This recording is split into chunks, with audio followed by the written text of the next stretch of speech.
Coming to order. Coming to order now. Thank you.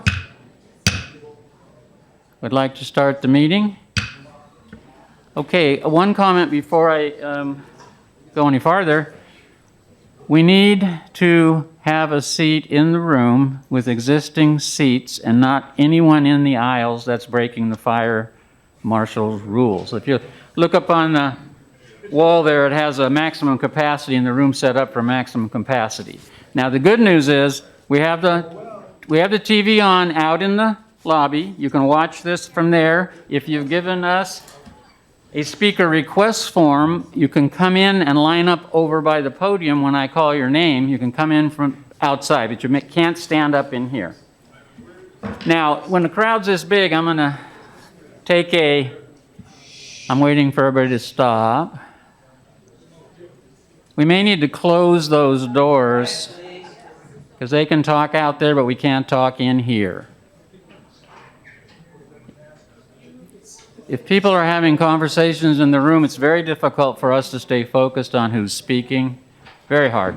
The other thing I'm going to ask tonight, since we have such a large group, is to follow the mayor's protocol, which is if we can't have any verbal excitations of support or non-support. It's just not the demeanor of the meeting. What we need is, if you like something, use the sign language for clapping, like this. Okay, there is no acceptable sign language for when you don't like what you heard. Thank you for helping us with that. And I'm an old teacher, and I really do have to have it quiet so we can conduct the meeting. Do you have a sound on out here? We'll take care of that. Thank you for telling us. Roll call, please. We'll just... Sorry, she's trying to get the TV to work. I know, but I'll call the roll. Okay. You call it. I can call it. Commissioner Lant? Here via Zoom. Commissioner Weiner? Here. Commissioner Bachman? Here. Commissioner Adams? Here. Commissioner Gardner? Here. Thank you. Full house. We are going to go on to the Hunter Park Tennis Court project, which may be what most of you are here for. And I have 22 people who want to speak, so it's going to have to be very short, a minute. And if you're in the middle of a sentence, please wrap up as quickly as you can.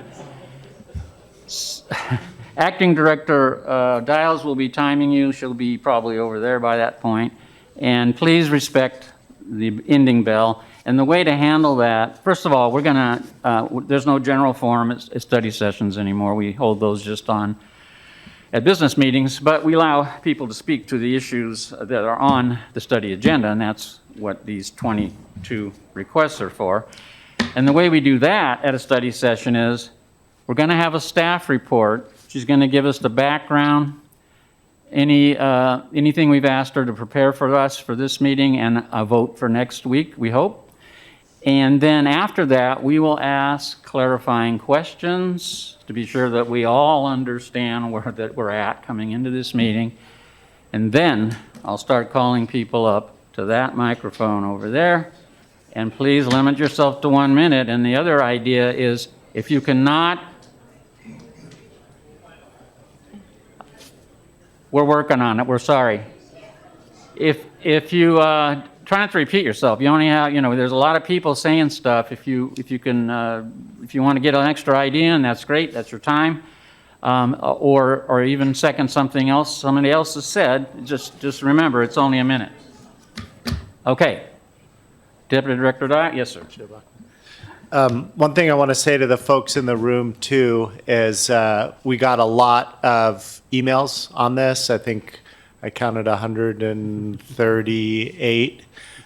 We take those really seriously. We didn't reply, no doubt. I'll speak for myself. I did not reply to 138 emails, but I did read every word of every one of those. And so some of those were brief paragraphs. Some of those were long form with attachments. I'll look to my fellow commissioners for nods to confirm that we take that feedback really seriously. And in real honesty, despite my full week, I want to thank everybody who's in this room and everybody who participated who's not in this room for their passion on this topic. There were some really wonderful thoughts, arguments, discussions put forward. And I just, I love the passion of this community for these racket sports, or racket and paddle sports, excuse me. And I think it's really wonderful. So I want to thank everybody who participated, and know that though your time is being truncated to a minute, those longer form arguments were read by all of us. So thanks. Chair Bachman. Thank you. I concur completely. That's great to see people engage this way with the public process of governance. Acting Director Rachel Dials is going to take us through this agenda report, which is pretty exhaustive because we want to Yep, I will do my best to get through clear notion of where we're going. quickly and succinctly. So in 2024, we secured a grant from Oregon Parks and Rec Department, matching grant to rehabilitate the Hunter Park tennis courts. Currently, the approved grant scope includes the rehab of 8 tennis courts, including 1 multi-use court for bike polo and futsal.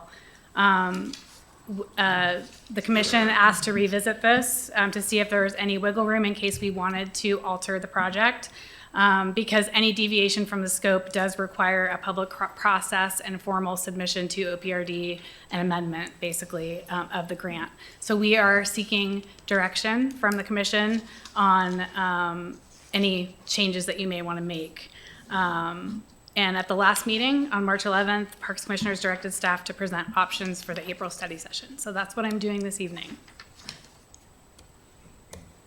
I just wanted to show you quickly, just in case you didn't already know, this is an example and it's not to scale. This is a tennis court. The green is the tennis line, green and white are the tennis court and lines. The middle white line is a tennis net, and then the yellow lines are the potential for 4 pickleball courts. So that's what it would look like if you had 4 pickleball courts on 1 tennis court.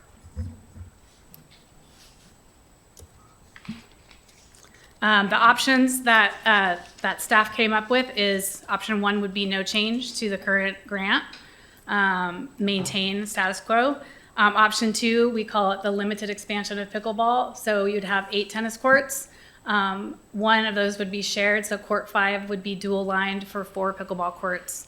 That would also include removable nets for courts 5 through 8. So a potential expansion down the road at some point. So just to be clear, the first option still has a multi-purpose court, but it doesn't have lining for pickleball. Correct. That's Okay. no change to the grant. There was no dual lines for pickleball on option 1. Option 2 is dual lined court 5, which is already a multi-use court, but it would be striped for pickleball as well. Option 3 would be significant expansion of pickleball, which would be 8 tennis courts, 2 to 4 with up to 2 to 4 shared courts on the backside, courts 5 through 8, up to could be lined for up to 16 pickleball courts, and all back courts would utilize removable nets. Added costs. So the only semi-significant cost would be when you start dual lining things. It runs about $1,000 per court. So that is not currently, there is some wiggle room in the budget. So depending on how many we decide, if you decide to dual line courts, we'd have to take that into account in the budget. So it's about $1,000 per court. So as of my count, what we have in the file is over 80 comments related to pickleball and tennis and Hunter and Lithia Park, and have received, those have all been received via the Contact the Commissioner form on the city website. And then we also emailed out 11 comments via email as written public testimony, which are also going to be included in the meeting minutes tonight. I took those comments and just kind of did a very informal, non-scientific survey of the public comments. Of those public comments we've received, 32% want to keep pickleball in Lithia Park, which isn't on the table tonight by any means. We're talking about Hunter Park tonight. Convert some of the courts in Hunter Park for pickleball, that's 31%. Keep Hunter tennis courts for tennis only, 28%. Ideas, some gave ideas for reducing noise, pickleball noise, there were 8%, and tennis only in Lithia, or remove the pickleball completely in Lithia, 0.5%. Some of the comments that we received were related to high school tennis, so I did want to clarify. The OSAA, there's no rule prohibiting dual line courts as long as the tennis lines remain the dominant and clearly identifiable marking. So if the commission decided to move forward with a dual striping at Hunter, we would just try to make sure that our plan includes dominant and clearly identifiable markings. So that's just kind of some information on the high school. I know there were some concerns about that, so I wanted to make sure that I addressed those. More often than not, state championships are typically at more premier facilities, but dual lining does not disqualify a match from officially being held. If the Parks Commission decided to dual stripe some tennis courts or a tennis court, what staff would recommend is doing reservations for non-net programs. So for futsal and bike polo currently, those groups already have to reserve for the nights that they want to, or days that they want to use. Outside of that, outside of reservations, staff would recommend play as first come, first serve. If we're only going to do one court, we might want to look at that a little bit closer if we're going to do more than one court. Seasonal exceptions during the high school tennis season from March to early June from 3 to 6 p.m. and during permitted tournaments, all 8 courts would be reserved exclusively for tennis. So, I mean, we would normally do that for any special event anyways. We would close that off, which we've done in the past. So that's another, staff doesn't see too big of an issue if we're just doing the recommendation. This is the staff recommendation, which is to consider option 2, which would be 1 dual striped court at Hunter Park. I feel that having at least 1 dual striped court may take some of the pressure off of Lithia, and also with our finite resources that we have to spend, I think allowing some more multi-use, and we can just see how it goes, you know. And so that's what I would say. I mean, if you do four courts, you're allowing 16 participants to utilize the same footprint. And I'm not saying that pickleball is any more important than tennis. I'm just saying it seems to be a pretty big strain on the courts at Lithia Park. So. And to be clear, adding that one over the first plan, option 1, is the extra $800 to $1,000 to stripe 1 court. So option 1 is to keep everything the same, which is no pickleball, no dual line courts. Option 2? Option 2 would be 1 dual lined court at Hunter. With extra cost. That would be like an extra $1,000. Okay. And then if you do option 3, that's more than 1 court, and that would be depending on how many courts you want. So questions for discussion: would the Parks Commission like to consider one of these 3 options? And what other information is needed prior to taking action at the April 8th regular business meeting? Because the commission does need to make a decision on this next week in order to stay in compliance with the grant. Right, and the reason for that, for anybody listening, is we need to get a bid out and get a contractor lined up to get started, so we don't want to delay beyond next week. And I'm just going to go back and put up on the screen as people are talking the options, just so Okay. you all can get clear. Commissioner Lyon, I can't see you, so I'll ask you, do you have any clarifying questions before we begin taking, or comments, before we begin taking public comment?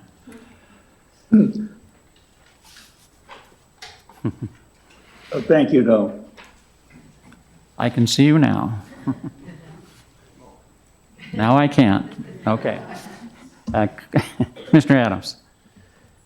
have just one clarifying question, Acting Director Dials. Will you remind me how the numbering of the courts goes, where number 5 in particular is? I'm trying to remember now. 5 is closest to the, Five is on the back side, closest to the railroad. Okay. And closest to the shed. Okay. And then it goes 5, 6, 7, 8 on the back side. And the front, I can't remember what the front, if it's 1, 2, 3, 4, yeah, across the front. Great, thank you. Commissioner Gardner? Thank you, Chair. I'd just like to thank staff for clarifying the information on high school tennis. That was an important question to me because, number one, I don't want to limit the ability of our high schoolers. It sounded like at one of the last meetings, they projected that there was 30-some kids that are out for high school sports. And I think it's important to know, what the limitations are when we finally make this decision, if we're going to double stripe or single stripe. So thank you for that. Commissioner Weiner? Thanks, Chair. And while I don't have a specific question for staff, I do have a statement I want to make and a comment with regards that I think is relevant to this entire shitstorm that I think that I'm the one who started it. And so I will make a statement related specifically to this proposal and a broader proposal. And I'll start off by appreciating all of the comments that were made by community. Love the passion, love the commitment, and agree with most of what was said on all sides of the equation. What I will say related to and I will say also related to a proposal that sadly none of you have actually seen or heard. Many of the comments were in response to a reaction to an assumption about a proposal that you never had the privilege of seeing because it wasn't included in the packet nor included on the agenda. That's a disappointment as far as I'm concerned. The commissioners, I should let you know, all have seen the proposal with a couple of different options, but it was not distributed to community. So, statement is simply that there are many stakeholders in Ashland, and they really all must be considered when making a decision regarding programming in any public park. Pickleball is popular. There's no question about that. But it's been problematic since its introduction, secondary to noise nuisance and user group conflicts. And that's not just in Ashland, that's across the country, and I don't think there's any debate there. The goal here with the proposal that I was trying to put forward, would love to be able to have the opportunity to put forward, was to evaluate the goals of all the user groups and stakeholders and to reach a compromise that checks as many boxes as possible. I believe the proposal I put together did just that. When I think about the stakeholders, number one, pickleball players. In reading all of your comments, what I clearly heard from the pickleball community was they want access to pickleball courts and, quite frankly, an expansion of pickleball courts. They want more court space to play on. They want their courts grouped together because it was a clear statement that pickleball is a social game. The joy of it is playing together, round-robin fashion, meeting and exchanging the game with others. They said they wanted the ability to expand beyond the designated courts for events and tournaments. Lithia Park limited that ability because it's 8 and you can't go beyond that. And they stated that they didn't mind the double-lined courts. They suggested that the game is good for the mind and body and brings diverse groups together. 100% of those statements are true. I agree with them and I support them. Tennis players, on the other hand, request no further erosion of tennis court access in Ashland. It's been significant. There are limited court access now compared to what existed previously. They need courts to support the high school tennis team. That's indisputable. We have an outstanding high school tennis team, stars in the making. We want to make sure that we can support their future development. They need this space for both practice and competitions. As we've seen presented tonight, while far from ideal, double-lined courts are allowed, but far from ideal. The double lining is a distraction and does result in unpredictable ball response when it hits. They want the ability to play from the distraction and noise nuisance of pickleball. It is clearly stated. We can pretend like it hasn't been stated. It's regularly commented on and has been commented on in many of the tennis, pro tennis comments in the public comments made. Other park users do exist, believe it or not. They want access to a peaceful environment of Lithia Park features without the noise nuisance of pickleball. These include the new Japanese garden, dropped $2 million on it, right next to a pickleball. Now 8 pickleball courts, 32 players. The upper duck pond, which has existed since the inception of the park, I believe since the inception. Madrone picnic area and creekside walking. Not really conducive to the noise intrusion of pickleball. They want more accessible parking to be able to access said features, as just mentioned. And with 32 players, 64 at changeover, trying to squeeze into Lithia Park and the surrounding community, it limits access for other folks who would like to access that section of the park. And of course, the homeowners. Quiet enjoyment of their homes is actually a right of folks in the United States. Pickleball noise affects homeowners from Ridge to Strawberry, and of course, Glenview and Granite.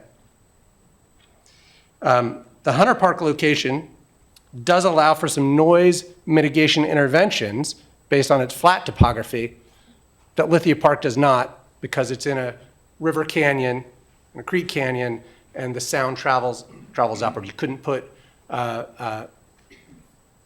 you could try, but you probably wouldn't get the same benefit of putting noise mitigating panels on the fencing. I believe the proposal that I was offering would like to put before you meets all of those particular objectives. It allows for expansion of pickleball because the proposal would expand to 3 double-lined courts in Hunter Park. So moving from 8 pickleball from 8 pickleball to 12 pickleball courts. There'd be 6 in Ashland, single-lined, dedicated tennis courts, down from 7. It's a limitation, although they wouldn't all be at Hunter, because that does include converting Lithia Park back to its historic tennis. It places the pickleball courts in a location amenable to noise mitigation. It exists already as a sports center with baseball, tennis, swimming, bike polo, etc. It allows the social nature of pickleball without the expansion and abilities as needed. It provides some pickleball noise-free access for tennis players. It supports ongoing access, although less ideal with double-lined for tennis playing, for the tennis team and for tennis tournaments. It restores peace and the nature of Lithia Park to park users and other homeowners. The compromises: double-lined courts for tennis players in Hunter, but some quiet pickle repose from pickleball noise. And pickleball, it expands it, keeps it social, the centralized location, but they lose the Lithia Park location. I don't see there are certainly challenges with that proposal. I'm happy to share any of the specific details or rationale around it. It's compromise. In a compromise, not everybody gets everything they want, but everybody gets some of what they want. I am open to discussing the proposal.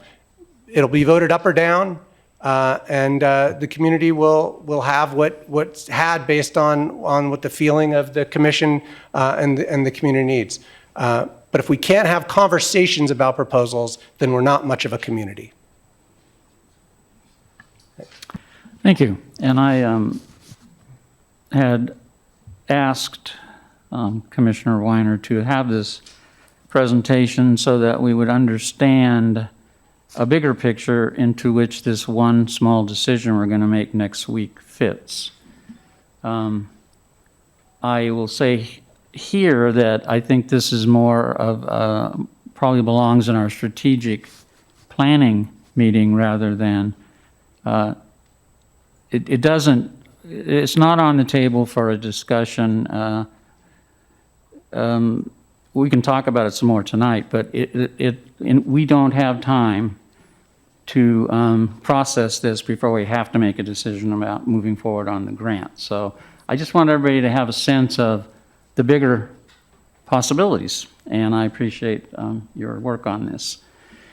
Okay, I'm going to hold any other comments I may have until we actually get into our open discussion. I'm going to start calling people up now to speak to us. So if you will come up to the podium, which I believe the microphone is on. When I call your name, I'm going to call about 5 people at a time and just stand in that order and tell us what city you reside in and give us your full name again for the record, please. I have Corey Frank, Alan Kenner, Sharon Bates, Diane Paulson, and Mark Reeve.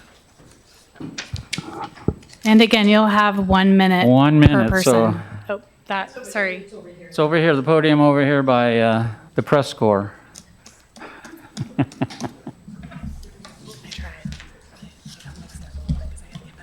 And again, folks, if there's an open seat, take it, otherwise we need to be outside.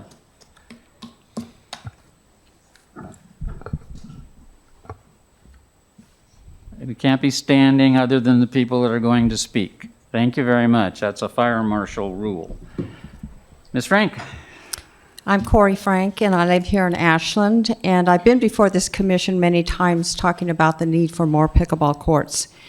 And I appreciate very much that you clarified what is on the table tonight. And I just want to read a few things from some of our students and who have taken our pickleball classes. I know I've only got a minute. Dear pickleball teacher, thank you for helping me learn how to play pickleball, P-I-K-C-O-L. This is a 3rd grader. I now play with my family, and I have such a good time. Thank you, pickleball players, so much. Dear pickleball players, this is a 5th grader. Thank you for dedicating, it's spell it deducting, but your time to help my class learn how to play pickleball. You will probably see me in Lithia Park playing. Thank you. And it goes on and on. What I want to get through to this commission and particularly commissioners who know if you go down there, the children are starting to play a lot more pickleball. Ashland High School, Bellevue, Walker, Hellman, Middle School, all of them are now incorporating this in their curriculum. So yes, we do need more pickleball courts. Thank you. Thank you. And that's exactly right. Hi, I'm Alan Kenner. I've lived in Ashland for almost 30 years, avid tennis player. I'm urging the council to keep Hunter Park as is. I've done a lot of research, as you'll see in the letter that I sent in. There have been over 200 lawsuits when courts were restriped. The vast majority, from what I can glean from the internet, were reverted back to tennis because of the issues that were mentioned, the noise and the lack of access that occurs. Most tennis players don't want to play on dual stripe lines. It's very confusing. It'd be like watching a movie and the screen has extra tape on it and the lines of a pickleball. You can still watch the movie, but it's not something you want to do. I have so many examples of communities around the country. So these communities have gone through this process thinking that the shared thing could work, but really the two communities need to be separate, completely separate, because of all the conflicts. And I encourage the commission to find locations and funding for more pickleball courts at a separate location. I beg you. Thank you.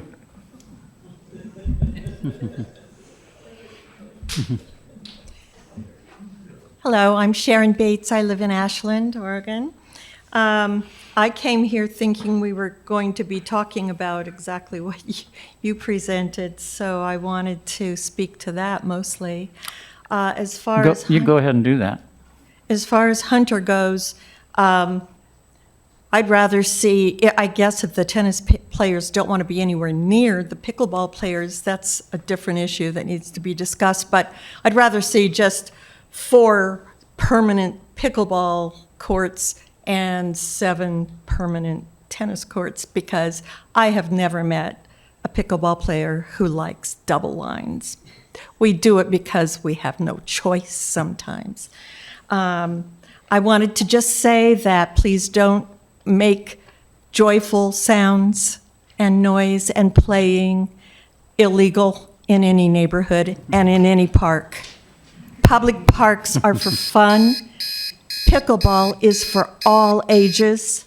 I'm 79. I started about 10 years ago, and my daughter thinks that's what keeps me alive. So anyway, my daughter wants you to vote to keep us in Lithia, where I don't have to play in full sun all the time. Thank you. Thank you. Hi, I'm Diane Paulson, and I live in Ashland. I'm going to show my ignorance, but maybe it's a really good question. I don't know if there's been a traffic flow study, how many people in the summer are using pickleball on a given week at some certain time. I don't know if anybody's done that. And the same would be done for tennis.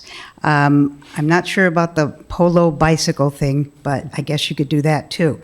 I think it's important to remember that the quiet enjoyment of one's home is maybe something each of us don't have very much anymore. I live on North Main. They did the road diet. Now I have cars beeping and crashing in front of my house, which I didn't have before. A lot of people live on A Street, B Street, C Street, Siskiyou.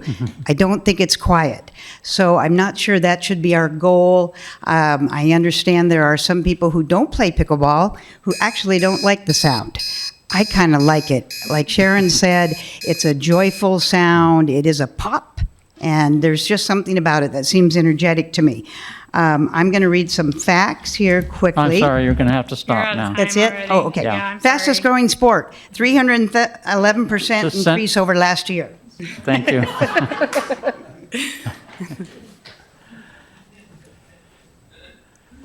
Hi, I'm Mark Reeve.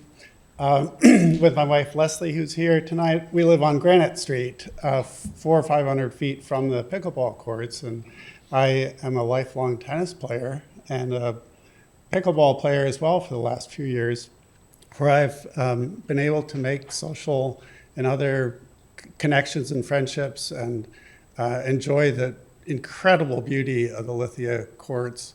And I urge the commission to think long and hard about any change to the Lithia pickleball courts.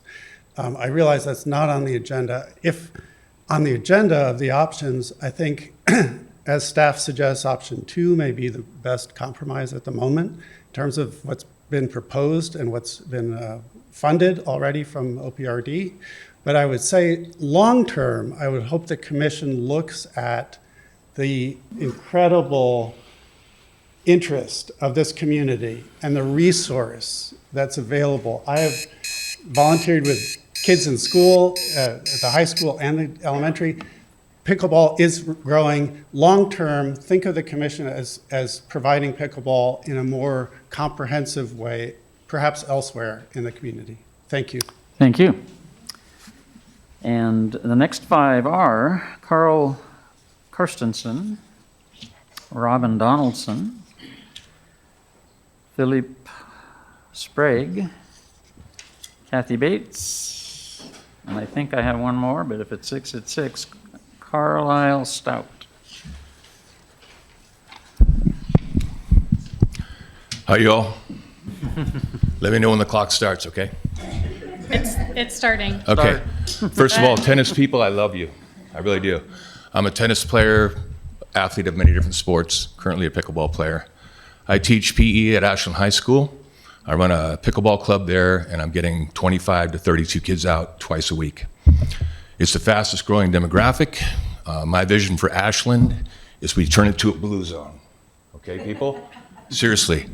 Our kids have benefited tremendously from the volunteers that have come into our classes, and I think our volunteers have also benefited as well. We have a problem. If you look at it that way, I see it as an opportunity. This sport's growing. It's healthy. And those sounds you hear are people practicing health. Let's think about that for a second. Let's be good to each other. Let's care for each other. And this can coexist. Thank you so much. Thank you.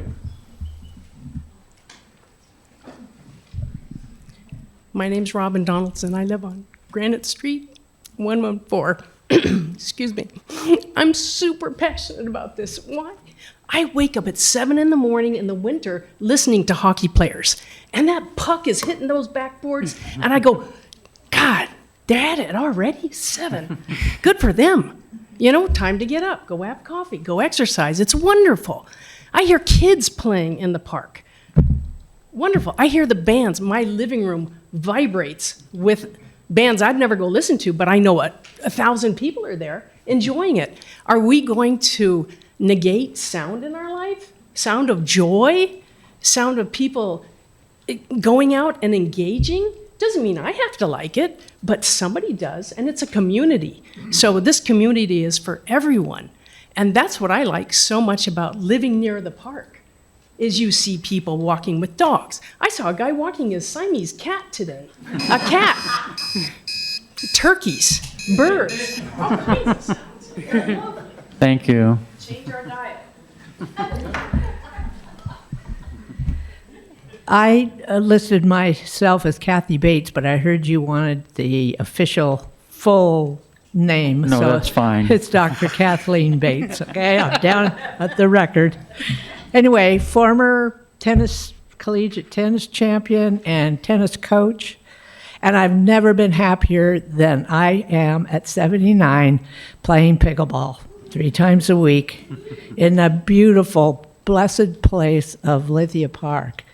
But I also have done an unrecorded study because I walk the dog and go for walks in the cemetery, you know, the bike trail, and I see that rarely do I see tennis players there. I'm sure the high school plays and there's some other people that play, but different times of day, I'll go by and not see any. And then I drive over to Lithia Park, and it's jam-cram, people waiting in line to play. So, Thank you.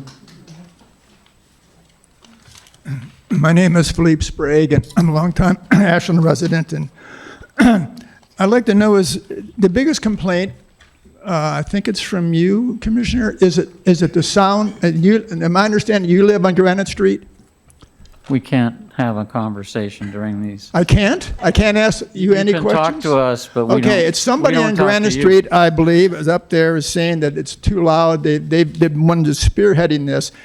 I'd like to know how many complaints has the city received from other residents saying pickleball is too loud on other streets? How about people that live next to playgrounds? Are they complaining that their children are too loud out there yelling and screaming? If it's about noise, did you move here after the courts were in or before the courts were in? If you moved here after the courts were in and you moved on Granite Street, you knew damn well that we had pickleball courts there. And if you stood out on your porch and listened, you heard the pickleball courts. Now to do it and say it's no good is really bullshit as far as I'm concerned. That's not appropriate. I don't appreciate that. Well, this isn't appropriate, so. I'm sorry. A wise man once said, the needs of the many outweigh the needs of the few. Your time is up. Good evening. My name is Carlisle Stout. I've lived in Ashland for 47 years, and one of the best things about our town is the sense of community. I think you all know that. You're volunteers, you wouldn't be here. And I think Lithia Park exemplifies that more than anything. Over the years, it's changed. The playground's unrecognizable from when my kids were little ones playing there. And the pickleball courts have just been a salvation for most of our community. You've heard the testimony here tonight, and I think you should keep the pickleball courts where they belong in Lithia Park. As far as option one, I played tennis in high school. I think they should be totally separate and they shouldn't be striped. It's horrible for pickleball players. So when you have a chance to consider this, please keep the pickleball courts in Lithia Park. It's where they belong. It's where we all can celebrate our sense of community. Thank you. Thank you. Next group, Kobe Johnson, Russell Feingold, John Spitzley, Jared Orojo Meyer, I think that is, and Gail Patton.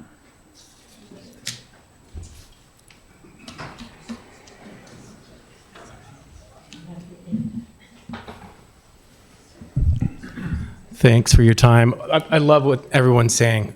Everybody appreciates pickleball. It's amazing. Please give us People your love name. tennis. My name is Kobe Johnson, by the way. And I've been here almost 50 years in this town. I've watched it change too. I've raised 6 kids in this town. They like all kinds of different things. But I want to push back on this idea that Lithia Park is a one-use place where it's just for quiet and solitude and peace. From the very beginning, when it was an auto park 100 years ago, and Model T Fords were driving in, putt-putting pretty loud, it was noisy. You go to a commencement speech for our high school graduates, some of my kids have been there, it's loud and people are cheering. If you want to go down to the playground on any given day, there are screaming hellions of kids and they're having a blast. This idea that pickleball doesn't fit into that melange of activities that makes Ashland an amazing, diverse place is just mistaken. And it shows a lack of understanding of our community. And I think that's a shame. And I think we need more opportunities for people to enjoy things that are different, activities for different people. And one thing about pickleball, it's for all ages. And that's something that's really special about it. Thank you. Hello, my name is Russell Feingold. I am a resident of Ashland, and I live on Granite Street as well. I live in earshot of the pickleball courts. You cannot hear them from in your house. I'm not sure about the whole noise nuisance thing. I agree with Kobe that I don't believe this was commissioned as a meditation sanctuary. I'm a 30-year meditator. That's not what we're doing. We're there for joy. I don't know who's actually supporting the argument to take away Lithia Park. Pickleball at Lithia Park, because if we want expansion, wonderful. Why is it either or? And definitely double lining is terrible. One major point is, just one moment. If you are tight on funds, any touching to that court is going to cost the city money. So why are we even going to touch something that is so perfect? And also, we've showed up en masse. If this is a commission about the people, which I believe it is, here are the people. The majority want to leave pickleball in Lithia Park and leave it alone. This is what the people want, and the people have spoken. Thank you. And thank you for the quiet displays there. That's good. And thank you all for trying to hold this to a minute. Hi, guys. My name is Jared Rojo Meyer. I'm head coach for the last 3 years for the Ashland High School boys tennis team, former director of tennis club, and 18-year teaching pro. Our communities have nothing wrong with pickleball, nothing against pickleball, except when it keeps eliminating and reducing tennis courts, which will it will greatly reduce the youth from learning. And we've created an elite tennis program. We're one of the top 2, maybe the top teams in the state for the 5A division now. And the less tennis courts, the less availability, the more pickleball courts, the more extinction tennis is headed. And pickleball has been a popular sport for 10 years. Tennis has been around since 1100s. Okay, by the time pickleball became popular, Ashland High School had been practicing, tennis at Lithia Park for like 40 years, right? So I don't think the two coexist very well. I think it's going to be very contentious, and I think it's going to be very complicated. I think it's a bad idea to have any more than one court, and I strongly urge you guys to stick with option number 1. Thank you. Thank you. Gail Patton. I've lived in Ashland for over 40 years. We started with 24 tennis courts. We are down to 8. And just wanted to say, I presented something I think that you have up there. Can tennis and pickleball share space? No. We both deserve our own space. Both groups deserve our own space. And somebody talked about compromise. We had 10 tennis courts with the Lithia Park courts. We already compromised, and now we have 8. If you put pickleball on Hunter, we are down to less than that. Please go with option one. Also, somebody said something about the tennis courts being empty. We have 300 some tennis players at Ashland Tennis and Fitness Club, and during this time of year, we're inside. We have 4 indoor courts there. You will see us coming out as the weather gets better. Thank you. Thank you. Hi, my name is John Spitzley. I'm from Ashland. I presented you a memorandum that I prepared, and I just wanted to provide some data rather than to buy a bent on one option or the other. There are 50 people out in the lobby, and I would guess most of them are pickleball players.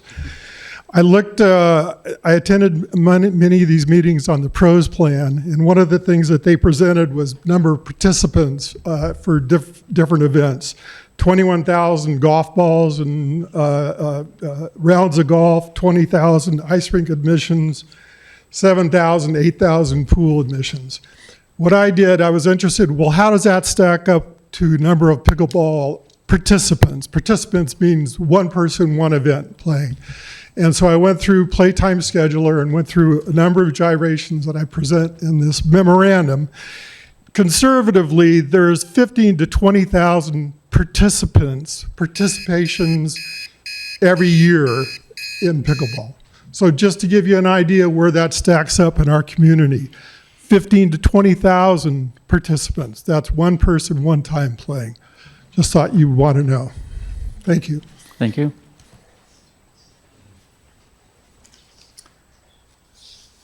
Next group, Jack Gibbs,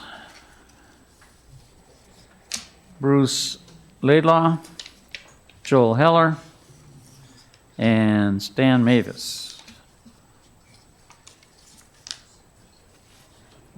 Joel.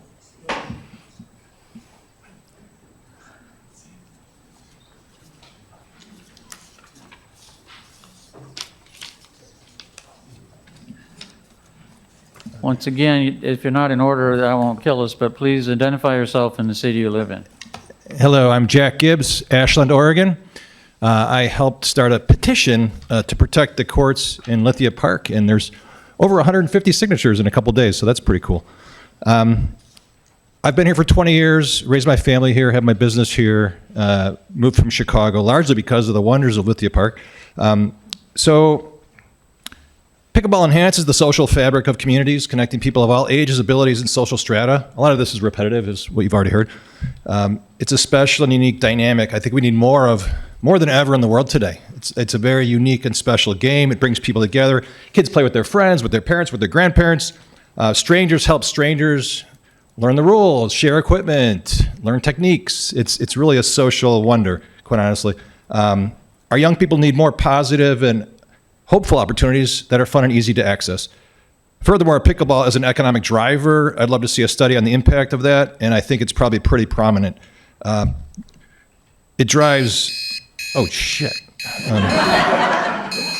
We've got declining enrollments, job losses, et cetera. This is super successful. Let's embrace it, enhance it. If anything, we need more courts, not sharing stripes. Let's do this. We can do it. We got 1.2 million. Let's just build 4 new courts for pickleball on the south side. I'll help it. Okay, let's go. Hi, I'm Joel Heller, moved here in 1976, live in Ashland. I spend my winters in a town of 4,000 people that has 40 pickleball courts, all of them used. And I think you have to understand one sport is growing, one sport is not. That's been very clear in many places. I personally support adding a few courts at Hunter because there's times where you can't get onto a court at Lithia. I used to be an Ashland player, played Big Al's, won Big Al's. I go by there a lot. It is not crowded at any time of year except Big Al's and during high school. I'd also like to point out that Fickner Manwaring Court in Medford, they have tournaments there, and they have multiple striped courts. It can be done. Also, Medford is putting in 24 courts.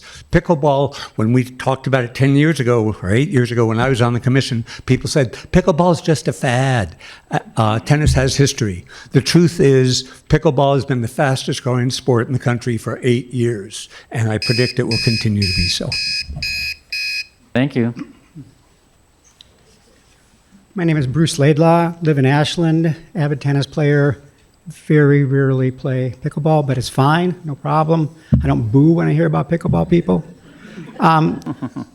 Number one, no player here has stood up and said that they like playing on double line courts, including me. I hate it. Number two, the agreement between Oregon, the state, and the city does not contemplate any discretion or any change, as far as I can tell. Maybe there's a procedure, there's probably a procedure somewhere, but how long is that going to take? These courts are supposed to be built by the end of this year. Finally, I was present when this commission said that the pickleball issue should be resolved in the context of pros, which I think is a very good idea. There's time to figure out all this traffic issues and noise issues and stuff. It should not be resolved on a piecemeal basis like this. No pickleball courts at Hunter, please. Thank you. Hello, my name's Stan Mavis. I moved here way last May. And so that we live close to the Lithia Park. And I could talk about a few bands, but I've never really noticed any obnoxious pickleball sounds. I think the key thing is, I don't know how everybody's appointed here, but if it's based on your constituents, then you really need to look at the statistics. Tennis is growing about 8%, and that it's primarily competition focused. And yes, if there's a great teams here and things like that, we should support that. But pickleball is growing over 300% over the last 3 years. By the end of 26, it will be greater in the US of participants over tennis. So I think that if you're truly representing the constituents, you're try to do everything we can to protect and grow pickleball. Thank you. Thank you. And for everybody outside, they wave their hands in here when you say something good, so wave outside.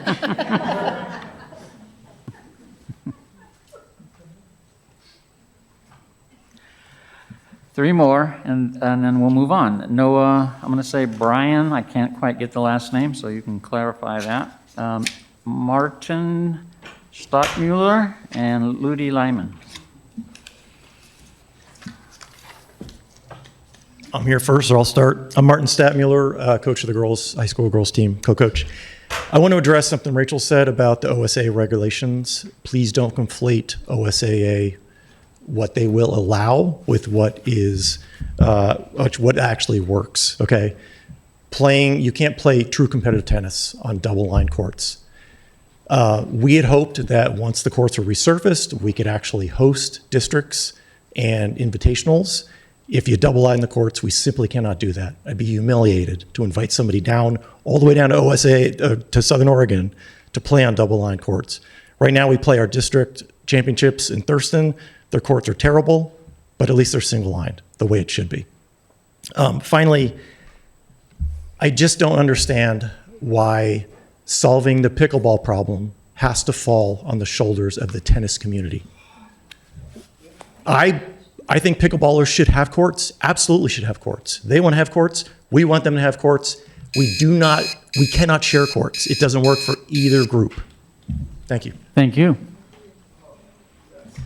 My name is Noah Brunn, and I did a soundscape at Lithia Park on March 29th, 2026 at 4:30 p.m. And this sound survey lays the real-time snapshot that shows that cars, children, picnic attendees account for most of the louder sounds at Lithia Park and are louder than the sounds of 6 courts in use at the pickleball courts, approximately 24 people.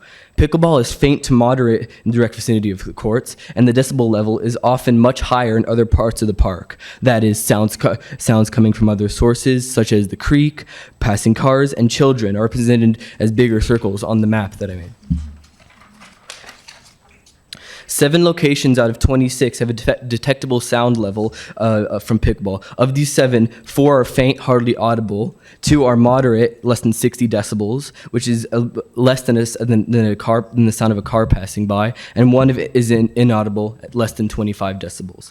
And when measuring the sound coming from pickleball courts, the maximum recorded was on Winburn Way in the direct vicinity when the ball hit the paddle. The sound was approximately 52 decibels, which is less than the sound of a car.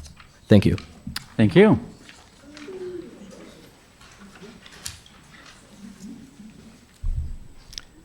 My name is Ludi Lyman. I'm from Ashland, and I played tennis all the years here and many 40 years. Not here.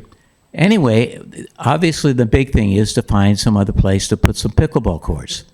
I've looked around and I've come up with at least 3 different places that pickleball courts could be added. One is Bellevue. It looks to me, from what I understand, is that school is closing. And that would be possible if you have Google, where you look down Google Earth, you can look right down and see the whole area that's available.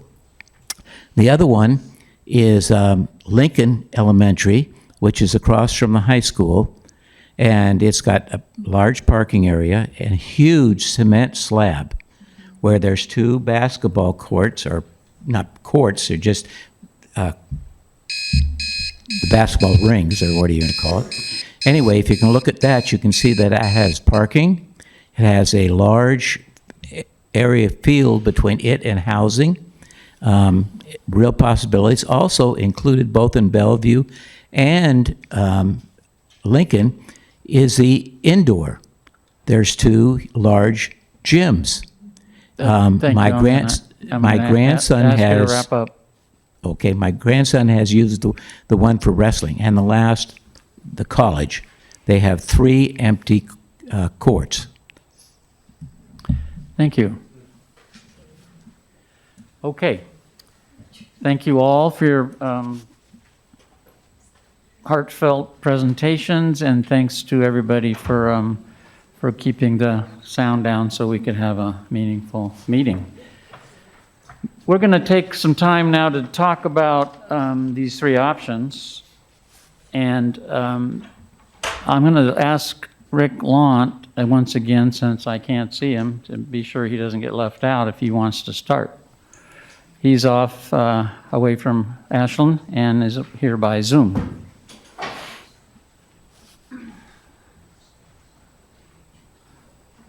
Thank you. I think tonight is supposed to be more information gathering. I don't really see a point of this becoming an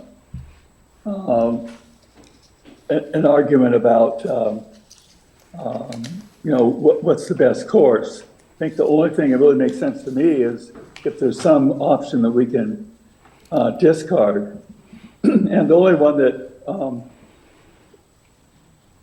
the one option, I wouldn't say the only, but the one option that I could see discarding is option 3. And thank you. You would like to say why? Well, actually, I think that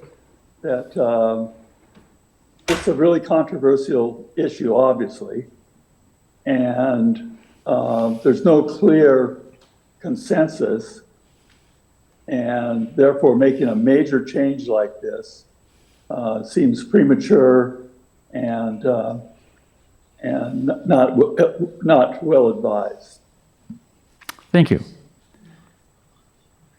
Commissioner Gardner? Yes, thank you, Chair. I just want to again thank staff for bringing forward 3, I think, viable options. I mean, it's the do nothing option. It's the minimally invasive option that is going to compromise at least one of the courts at Hunter Park, which we've talked about. And then, as Commissioner Lant pointed out, the third option, it kind of goes a little bit further, but to me, I don't mind having it on the table. I don't think we need to get rid of any of the options, but I think it's pretty clear that the people that spoke tonight, they actually spoke to these 3 options, and so with the hundreds of communications that we've received and the testimony tonight, I mean, I have a pretty clear vision of, what I think, what we should be discussing next week when we actually take a vote. And I personally, we don't need to say which option we prefer tonight, because we'll do that next week, but I don't see any reason to remove any of the options. I think they give us a good cross-section of the possibilities that we can do, that we can fit into the grant that we're trying to get completed. And, so I'm more than happy to discuss any of these options next week. Thank you. I'll say a few words, and then I'll turn it over to Commissioner Weiner, and then we'll come back to Commissioner Adams. As I said last time we talked about this, I thought some of the work that Commissioner Weiner did is very helpful for me to think about a longer-term solution. Somebody mentioned long-term building lots of other courts would be wonderful. It's a budget issue more than anything else. And just to clarify, we can only look at land that the parks has control of or would purchase, and the schools belong to the school district, so they're not on our plate. I think I've heard a lot of positive remarks about joyful noise in the park. I think that's real, and I appreciate that. I don't know that we've addressed the repetitive pickleball frequency issues correctly or completely yet. I do think that needs more attention going forward, where the pickleball courts will end up, and it won't be in the middle of residential areas, I suspect. And I think some cities are dealing with legal issues with their communities regarding the noise from pickleball, so it's not a non-issue. However, we don't understand it well enough probably to make a big, well, I wouldn't be ready to consider any sort of action on it until we have more information. And my basic framing my frame for what Commissioner Weiner proposed is it belongs in our strategic plan discussion, which is a 10-year discussion that addresses the coming budget cycle, which will be this time next year, and the new fiscal biennium will start on July 1st of 27, and we'll see what we can do in the following 10 years, 2 years at a time. That's how we think about budgets. And I think that a lot of the ideas that Commissioner Weiner has belong in that time frame discussion, not this particular project, which I mentioned at the beginning. I believe we need to move this forward next week with one of these three options and not broaden the discussion at this time. We need to come to completion on getting this thing bid and built. Commissioner Weiner, if you have something. Sure. Yeah, I don't have much more to say. I think I've said my piece. I will say though that if, in my opinion, if the direction we move forward is not resolving any of the challenges that obviously don't bother many of the folks in this particular room, but do bother others out in the community. And I have reviewed all the pros survey data, and people do mention the challenges with the sound. Then I can't imagine reneging on the agreement made many years ago between the pickleball players and the tennis players. Pickleball's in Lithia, tennis is in Hunter, never the twain shall meet.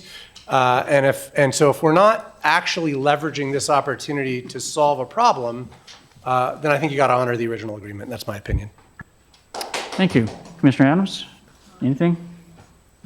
I thank you, Chair. I can't resist the opportunity to again thank the community for coming in. I mean, look at this room full of fit, beautiful people of all ages. It makes me want to quit the sports I'm doing right now and put a racket in one hand and a paddle in the other. But I want to thank everybody for the thoughtful comments tonight, for the things that they've put in. I appreciate Commissioner Gardner's point that really our job tonight is to frame up the options that we're going to vote on next week.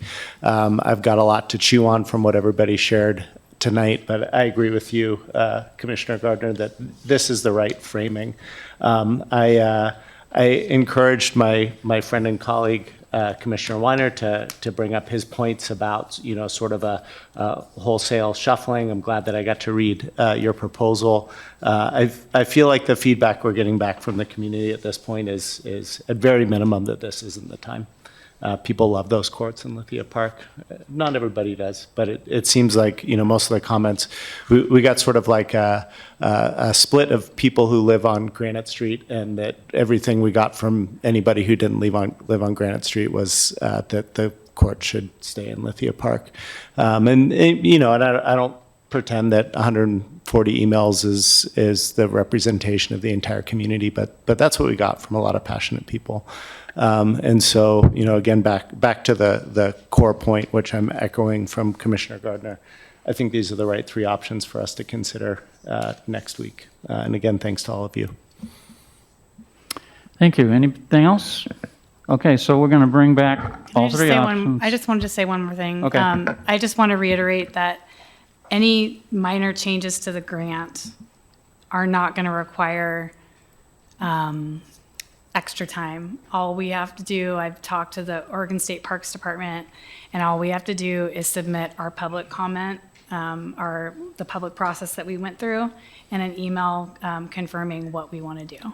Okay, as part so of the so plan. if we needed to modify or amend the grant, it Yes. would not be. It wouldn't be a huge time constraint. It's not okay. going to slow us down. Okay. So I just wanted to mention that because it was mentioned tonight. So Thank you. I see Commissioner Lant.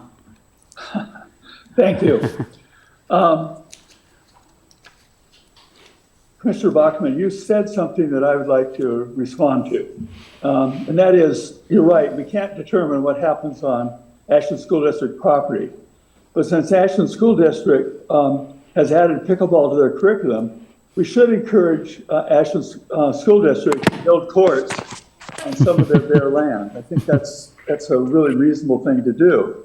And it isn't part of the short-term answer, but I think really the real answers to this question are not short-term.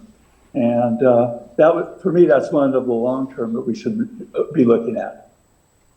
Thank you. You're correct. I would hope for all these school board members and school district administrators watching this that we do encourage you to add pickleball courts to your property. I do. We didn't vote. I do. Commissioner Adams. I'm going to go one step farther. I mean, one thing I would love to see happen in the community is more cooperation between our department, the school district, and the university. The same thing's happening for fields around this town. I'm really proud of what our department does to support kids playing soccer, kids playing baseball, other sports. And most of those kids go to the school district. And it would be great to have all of us sort of share this burden. Burden's the wrong word. Share the privilege of supporting youth athletics. The university also has a lot of land. Like at the same time that we have shortages of tennis courts, shortages of sports fields, we're seeing sports fields being turned into agriculture. I love farmland as much as anybody else, but it'd be great to have kids playing soccer there in the afternoon, not after dinner. We see those tennis courts over at SOU that are derelict. The concrete's being chipped up and nobody's using them. Wow, wouldn't it be great if we could play tennis or pickleball there, like something. And I think we have, I love our community. I grew up here. And I think we have a lot of work as a community to figure out how to work together to support the joy and health of our citizens. I really do. And I'll just add to that there is an effort underway to do better partnering between the two organizations, the city, of which we're a part, and the school district. So it's happening. And we need to keep at it. Okay, that's it for that item. Now we're on to number 4, which is the Park Walk Medallion, and Commissioner Gardner is going to take us through that one. Commissioner Bachmann, can we take like a 1-minute recess to clear Well, the yeah, room? we're going to, yeah. 1 minute? Yes. To clear the room. We'll wait till everyone exits. No medallion people Doesn't out want to there? hear about the medallions. Medallions, anybody?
On with item 4.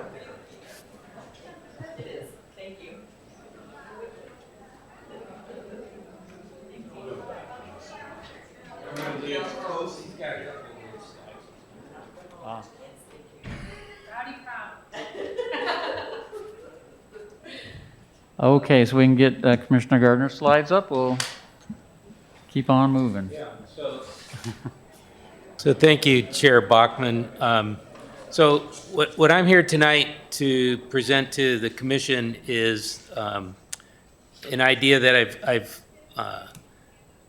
I've floated by a couple of the other, a couple commissioners one-on-one. And if any of you read the little blurb, the situation background that that I put together, this is really, I'm kind of representing Tom Foster, who I don't know if many of you know him, but Tom's 95 years old. He was instrumental in starting the Park Walk program in the park in 1989. And he was also instrumental in the Pacific Northwest Museum of Natural History, which was created as a natural history museum to bring tourists into town. It was a vibrant operation for not too many years, but enough years, but then failed and is currently housing Science Works. But anyways, Tom was instrumental with the individuals that started the Pacific Northwest Natural History Museum, which, by the way, was one of the reasons why the forensic lab actually moved to Ashland, because of all the excitement around having the Natural History Museum there and the notoriety it had at the time. So that's just a little tidbit of information. But anyways, Tom has led the park walks for years. He doesn't lead them anymore, but he trains the guides that do the walks. I'm one of his proteges. I've been doing it for about the last 10 years. And it's really an exciting, free program that the parks offers. Now it's only on Saturdays. Before COVID, we were doing it Thursdays, Saturdays, and Sundays. And, you know, we actually get anywhere from 5 to 20 participants during a walk. And it's just, it's kind of a creative way to introduce people to Lithia Park, take them around, tell them a little of the history, tell them a little of the geology, explain to them the flora of the park, how the park was created, some of the interesting historical facts about John McLaren and other things. Why we have a Japanese garden, why there was tennis courts in the middle of the park, why there was all the things that we've had in Lithia Park over the years. So literally thousands of people have taken advantage of those walks. And Tom's idea is that he would like to create a medallion similar to what I did is I photocopied the medallion that was recently installed at Railroad Park. It's a little too small to see here, but it's the train depot medallion.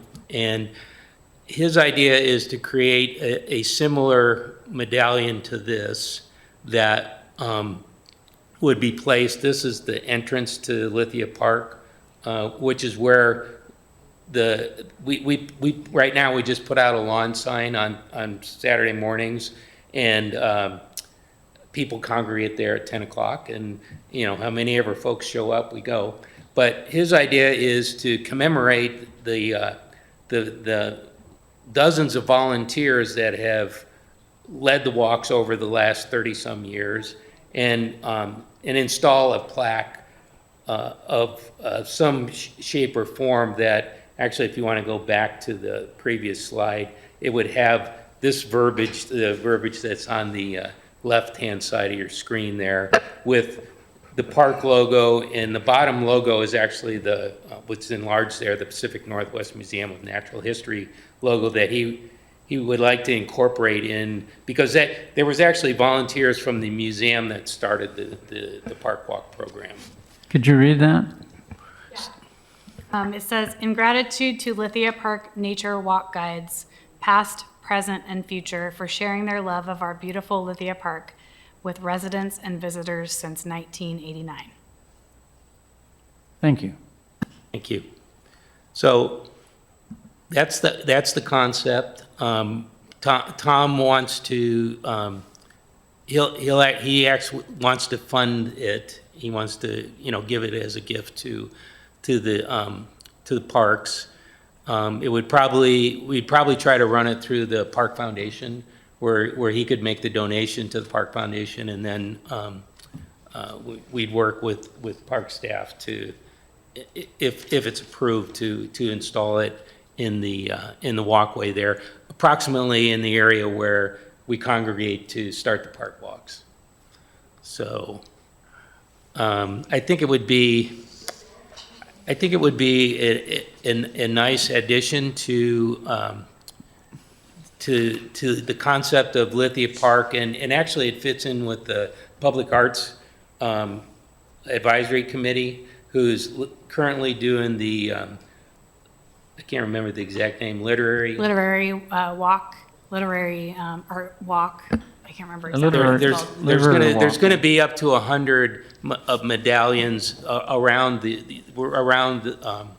Ashland in different places that the Public Arts Committee is working on. They've also worked on this Map Ashland Places, which is what the Railroad Depot medallion is there for, and there's several other ones of those around town. So this kind of fits into that same pattern, and would be, I think it would be nice in the entrance of the park, even just people walking by and they might see it. I mean, there's a couple plaques around the entrance there, one acknowledging the ladies of the Chautauqua and the Women's Civic Improvement Club that actually brought the concept of a city park to City Council back in 1908. And then there's also another plaque closer there that commemorates the founding fathers of the city that probably approved the park. So, is this something that the Public Arts Commission would need to approve?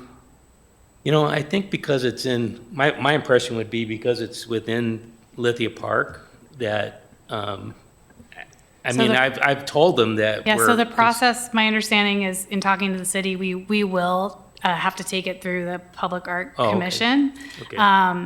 And then once approved, it'll become the maintenance of the item once it's installed will be maintained through the funds from the Public Art Commission. So so it'll become a piece of art. Okay. Yeah, as part of the. And then the other question I had, I'm just asking questions too soon probably, but this thing needs to be set in concrete, or is it? Yes. Is it something that sits up or? No, no. okay. It'll need to be It's- set in concrete. Okay. It'll be inlaid in the, Yeah. so it's basically flat. And you know. but that area is gravel? Or is No, it- No. if you want to go It's back already to that, concrete. it's asphalt there. Oh, at the okay. entrance Asphalt. to the It's park. asphalt. So it'll be in a concrete to make it a little more stable than just asphalt? Yeah, we'll have to pull out like a slab, I don't know the terminology, but, and inlay it in, and then. It'll so have it's its own all flush. concrete footing? Yes. Yes, thank you. Yeah. Oh, and I forgot to mention, the other thing Tom would like to do is put a, did I write it in there? He wants, a time capsule of, like, history of how the park walks started, a little bit of history on the museum, and put a time capsule in underneath the medallion. Oh, you didn't put that in the memo, I don't think. What's that? You didn't put that in the memo. No, I didn't. No. I just met with Tom the other day, and he reminded me that was one of the. But this is just for information only tonight. Right, and to tonight. see- Yeah. Yeah, so that's the timing? only reason I'm bringing it is, Tom's been working on it. He's actually, getting bids to create the medallion, and I know we need the approval of the commission and the art sounds like the group, Public Arts Committee as well. Mr. Adams? I love the park walks. I love the medallions too. My one thing when I was reading through this is I was like, great idea to honor the program. And it felt like it was like, it's kind of out of sync with what the medallions are doing, right? The medallions are historic markers and not sort of like, we have, as you pointed out, we have other plaques around the park, including at the front of the park, that are more traditional plaques that are honoring different people. And so I'm thinking of more of like a consistent aesthetic that I would be, as somebody who's sort of walked around town and found each of these medallions and read them, I would be confused if there was something in the aesthetic of the medallions that was honoring volunteers dating back 35 years, not 135 years. That to me, an aesthetic that would make more sense would be something that looks like the recognition plaques that we currently have at the front of the park. And frankly, that aesthetic might lend itself better to an accessible time capsule where you don't have to bring out a jackhammer to get to it if you want to look at it in 100 years. Okay. But those are just my thoughts, my suggestions, since we're spitballing at a study session. Yeah. And I would just say that actually some of these literary medallions that are going in, they're actually, some of them are contemporary writers.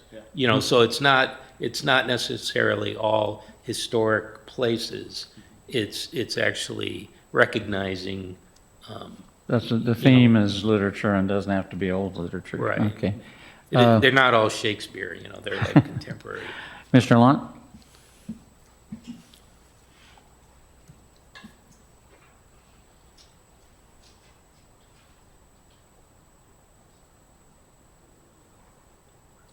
Sorry, for some reason, the mute button wants to hide.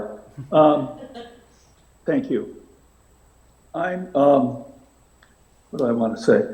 I think that in a way, sometimes we create history, and 35 years worth now, but another 20 or 30 years, it will seem more historical. So I'm not really bothered by the timeliness of it. I am a little concerned about the amount of words, because you see how many words was on the Pacific Museum plaque, and this is going to be put about 5 times that many words on there. So it'll be small. Maybe that can work out fine, but if there's a way to shorten that, I think that would be ideal. And then I just want to, as an aside, say that I believe that that is concrete sidewalk there, not asphalt. Thank you. Thank you. Well, I love the concept, and it may need a little smoothing around the edges, but I think I certainly support doing something along these lines. So it would be helpful, if possibly, if this actually came back as a, or if we could have the go-ahead to actually do it. I mean, he's already working on it. I'm trying to help him out, but really I have my Park Foundation hat on. I'm trying to help him out through the foundation to basically bring forward a gift to offer to the city to recognize this ongoing, the ongoing program of the Lithia Park. So I think the group might agree that we need to see what it's going to look like before we can approve it, and the Art Commission certainly. So maybe what we're talking about is having 1 or 2 or 3 options and bringing them back. I don't know. Okay. I don't know if that's even one that you settle on is something we can look at, something the Art Commission can look at and say, yes, that's fine, or they would like to do this or do that. But so I think that's the direction going forward. Anybody want to add to that or subtract from it, or okay? Okay. Well, I would think then maybe the next step is to go to the Public Arts Advisory Committee and present them with a concept and see what they say. I think that we'll have to double check, but I'm pretty sure they're not meeting in April. Oh, they're not? They're not meeting till May. Again, Okay. I think they're skipping their April meeting. So Okay. we can double check that though. All right. I'll pursue that. Great, thank you, Commissioner Gardner. Okay, that brings us to the Lookahead review. So we have a joint meeting we don't yet know what the date is at this point. Is that correct, Commissioner Bachman? They put out a doodle poll, so check your email. At this point, it was supposed to be the 6th. I believe that the city council or the mayor is wanting to potentially move it to the 5th or the 7th. But please check your email and respond to the doodle poll. Thank you. And there are some items on that agenda right now. One is talking about the medians and median maintenance and herbicide use. Also discussing the food and beverage tax and also the park fee is my understanding at this point, those 3 items for the agenda. For the regular meeting in May, all items at this point are still tentative. I'm still, the Winburn Way and Japanese Garden ADA, we need to bring that back, but we're still waiting for some more information from Adkins Engineering. The Ashland Fish Rehab Project, I'm still waiting for Scott Howell to get back to me. He's doing some work with ODF&W and trying to confirm some things. And then Public Art Proclamation, that's tentative as well. So that's what we have for now. Okay, well, we'll put our heads together and see if we can scoot some things up that maybe we can fill that meeting with some action. I'm just looking here. We have, what we have is budget concerns, and we can't address those yet. Frankly, that's what the city staff's working on the most now, is trying to get a handle on. I will mention Where we're that going. on the advisory committees, Kevin and I are meeting on Monday with Josh Cott, who's the chair of the Trails Committee, and we are looking at a path forward to restart a meeting with a TAC. So That'd be good. We'll keep you posted on that.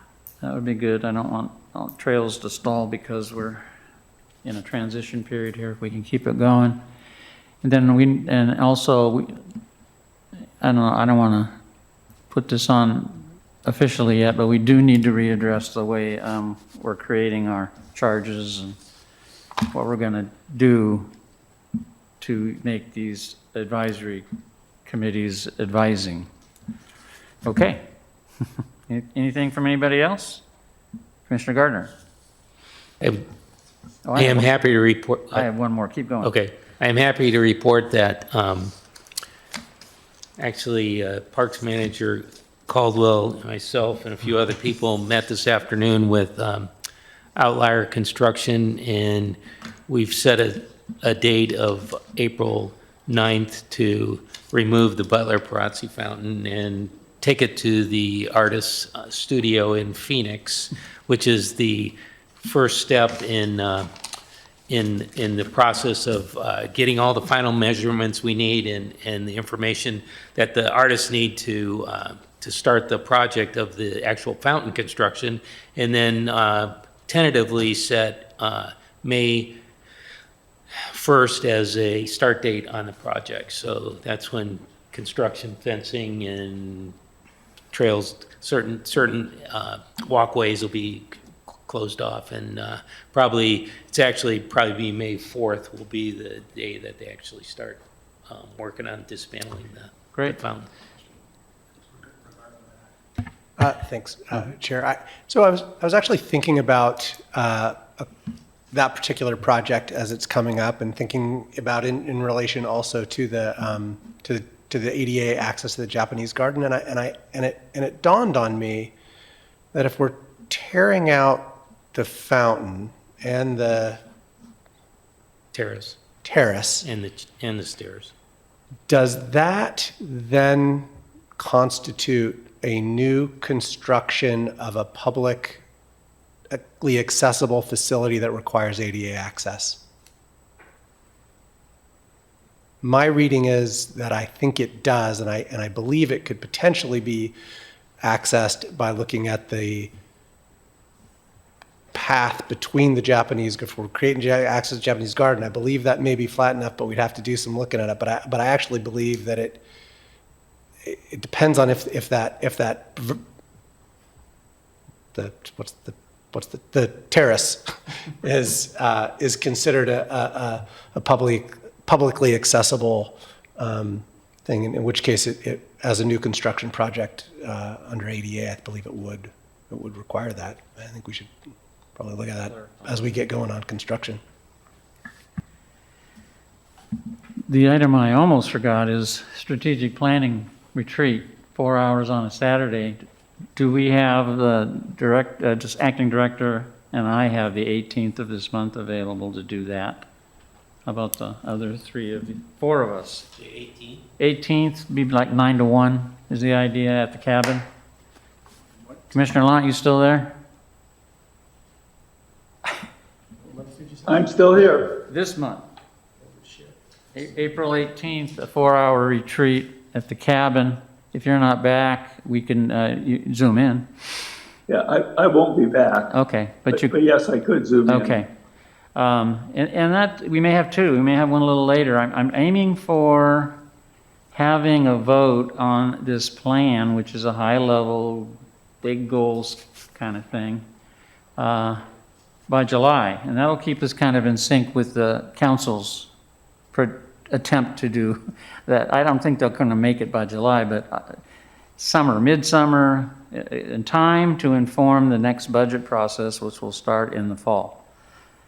And rather than rushing it, we don't need to rush it. I think maybe even 2 of these 4-hour sessions, 6 weeks apart or something, we could come to a consensus on what we think should happen over the 10 years starting July 1st of 27.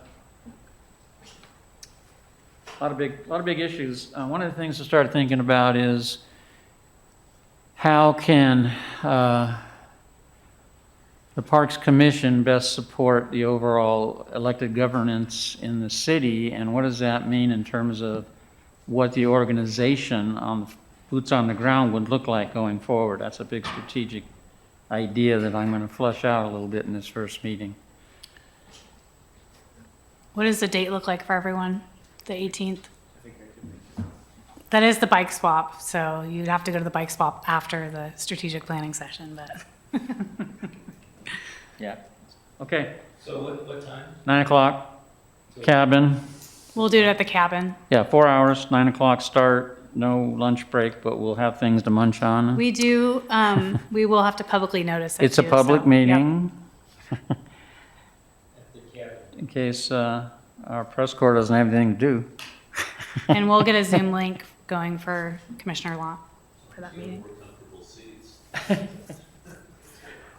I'm not going there. Okay, I believe we're done.